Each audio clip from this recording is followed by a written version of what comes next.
This quickly turned into something. This is how, for a group of college students, the game Among Us turned deadly.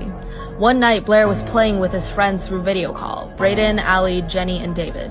His screen flashed. Crewmate, there is one imposter among us. A few seconds later, they all heard Allie gasp through their video call and say, "No, no, get away from me." But her character was still standing there, not dead, as if she was just away from the keyboard. After a while of not responding, Jenny goes to check on her. But as Jenny walked into her room, she found Allie on the ground, surrounded by a pool of blood. Then her computer screen flashes. Dead body reported.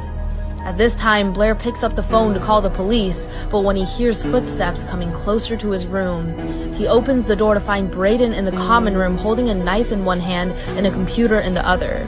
Blair shuts the door, opens the window to try to climb out, but he catches a glimpse on his computer screen one last time.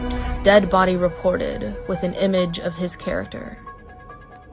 This is how, for a group of college students, the game